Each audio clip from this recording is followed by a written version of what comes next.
हीच अपेक्षा आहे। स्वस्थ नारी सशक्त परिवार या तसेच आरबीएस के अंतर्गत सर्व प्रलंबित धन्यवाद। मी यानंतर माननीय जिल्हाधिकारी श्रीमती वीणा मॅडम यांना काळात होणार आहे। तर हा कार्यक्रम आपल्याला 17 सप्टेंबर पासून 2 ऑक्टोबर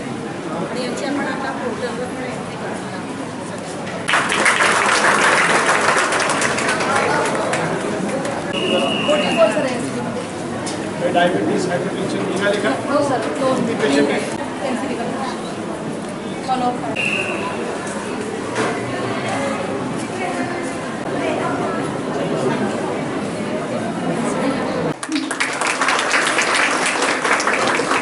अंधारावर प्रकाशाचा विजय, अज्ञानावर परिवार या पवित्र उपक्रमाचे प्रारंभ मान्यवरांच्या हस्ते दीप प्रज्वलन करून धन्यवाद।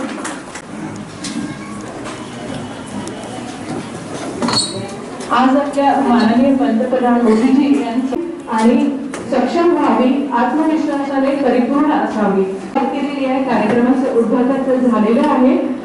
मी माननीय महाराष्ट्र राज्य तथा पालकमंत्री अकोला जिल्हा यांना निवेदन करते की त्यांनी या कार्यक्रमाचे अध्यक्षपद देऊन आणि सोबतच शाल देऊन त्यांचे ते स्वागत करा।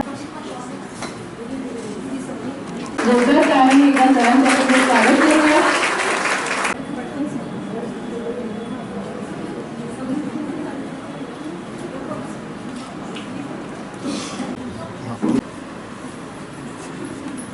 स्वागत करूया। आरोग्य मंडळ यांचे उपसंचालक माननीय आचार्य सर यांचे स्वागत डीएचओ सर करतील।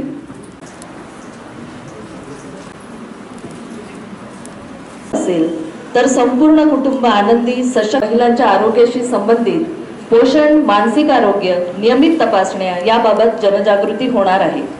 महिलांनी स्वतःच्या आरोग्याविषयी जागरूक राहणे, शिबिरे, मोफत औषध वितरण, निदान असं माहित आहे की जो नारी आहे ती सगळ्यांची काळजी घेत आहे स्वतःची सोडून। तो नारीची काळजी घेण्याची जनरल टर्मनी असा आहे, तथ्य आहे मला असं वाटतं। तो नारीची स्वास्थ्याची काळजी घेण्याची जबाबदारी मला वाटतं ते फाईल वारंवार त्यांना दाखवावी लागते। त्याच्यात खूप फॉर्म्स असतात, हे सगळे असतात। तो ते फाईल ठेवायला मॅडम त्यांच्याकडे काहीच नाही आहे। तर आम्ही त्यांना एक फोल्डर करून देऊ, जे काही महिला आपल्याकडे डिलिव्हरीसाठी येत आहे।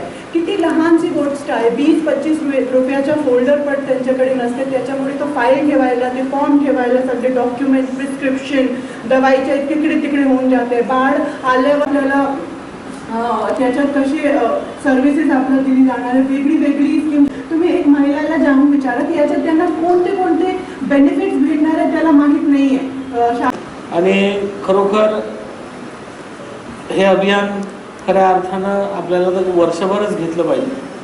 सशक्त नारी म्हटलं की प्रत्येक महिला ही सुदृढ असली पाहिजे, तिची तब्येत चांगली असली पाहिजे।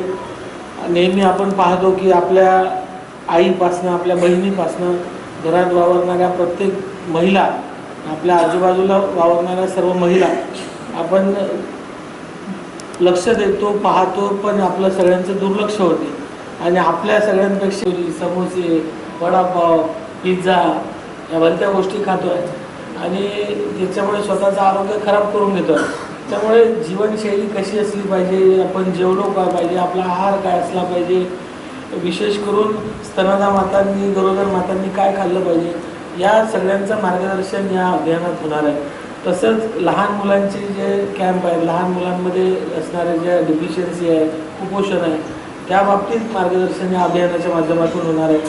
आणि सोबतच रक्तदान शिबिर असतील, नंतर हे निक्षय मित्र स्वयंसेवकांची नोंदणी असेल, अवयव दानाची नोंदणी असेल, या अनेक गोष्टींचा या अभियानातून लोकांपर्यंत जनजागृतीसुद्धा होणार आहे।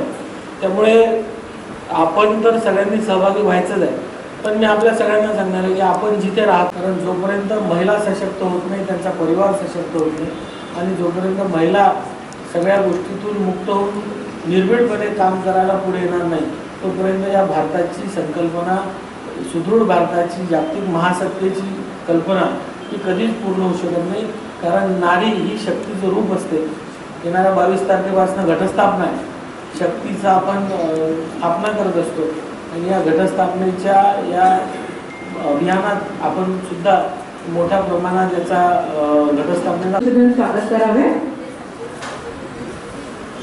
सोबतच आलेले सगळ्या मान्यवरांचे मी इथे शब्दसंग्रहाने स्वागत करते. सगळ्या आलेल्या मान्यवरांना मी इथे त्यांचे स्वागत करते.